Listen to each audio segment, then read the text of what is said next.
C'è una vecchia chiesetta che sorge quasi nascosta, protetta da antichi olivi e carrubi, e cullata dall'intenso profumo delle erbe selvatiche. Insieme a qualche consunto tavolino di legno e pietra, è l'unico concreto segno del passaggio dell'uomo ai piedi di quella montagna, poco distante dal torrente. In quel punto, luogo di profonda quiete, non è raro incrociare un cervo oppure sentire lo strido di un'aquila, o ancora vedere l'elegante danza aerea di quelle bizzarre libellule che solcano l'aria con i loro corpi di un nero cangiante, quasi ipnotico. Nei giorni in cui il vento libera la sua eterna voce fra le fronde, c'è chi ha giurato di averla incontrata proprio in quel luogo, nel quale si abbracciano verde e cielo. Lei, una strana ed eterea creatura, i cui lunghi capelli rosso vivo, accarezzati dalla brezza, incorniciano un viso latteo, nel quale due grandi occhi nocciola screziati d'oro sembrano custodire i più reconditi segreti di ogni sasso, ogni albero, ogni essere. Si dice che cammini lenta e leggera, a piedi nudi, avvolta in un lungo mantello dei colori della terra, senza emettere voce, ma lasciando che siano i suoi occhi a parlare, così vivi e profondi. Nessuno ha mai saputo da dove arrivi o dove trovi rifugio. Lei appare così, come la nebbia sull'acqua, che vela i confini e sfuma i colori. Si dice che il suo viso sia sereno. Il suo incedere lento sembra essere senza tempo. Nessuno ha mai saputo quale sia la sua età, poiché lei, come la natura di cui sembra regina e sorella al contempo, è libera dai vincoli degli istanti della vita. Al suo apparire, tutti raccontano di aver sentito un profondo ed avvolgente odore di legno selvatico e ginestra, e dicono di aver avuto la sensazione di essere accolti e di far parte di quella pace che lei sembrava vivere ai piedi della montagna. Nelle mie lunghe e solitarie passeggiate fra quei sentieri naturali non l'ho mai vista. Eppure, lo ammetto, l'ho cercata.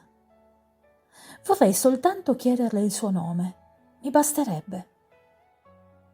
Ci sono momenti nei quali mi sembra come di percepirla, attimi in cui mi sento avvolta dall'intenso profumo della ginestra, senza però vederne alcuna. Ma lei non compare, almeno non a me. Oggi sono tornata davanti a quella chiesetta e, da lì, ho iniziato a camminare senza una meta ben precisa. Non c'era nessuno oltre me. Ho camminato lungo il torrente fino a quando, improvvisamente, ho sentito delle gocce scivolarmi sui capelli. Prima poche e leggere, poi, repentinamente, fredde e copiose. Uno di quei temporali improvvisi che spesso la montagna regala l'estate. Mi sono guardata intorno. Ero troppo distante dall'auto ed avevo urgente bisogno di un riparo dove mettermi al sicuro. Poco più avanti, a pochi metri dalla sponda del torrente, ho scorto una grande roccia con un'apertura tondeggiante. Ho affrettato il passo e mi sono come accucciata al suo interno. Dovevo aspettare, non potevo fare altro. Ho sempre amato il rumore della pioggia ed il susseguirsi del veloce ticchettio delle gocce che cadevano freneticamente ha pian piano allontanato da me l'ansia di non poter raggiungere la mia macchina, parcheggiata a valle. Stranamente mi sono sentita come cullata, protetta nonostante tutto. Quella roccia era diventata per me casa e abbraccio e lentamente mi sono addormentata, lasciando che la pioggia continuasse a giocare col torrente. Dopo alcune ore ho riaperto gli occhi. Il temporale era cessato ed il cielo appariva limpido.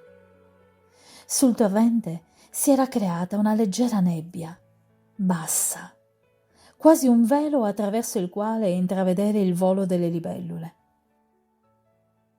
Sono uscita dal mio riparo di roccia, gustandomi quell'attimo senza tempo, distratta solo dal gioco di due farfalle poco distanti.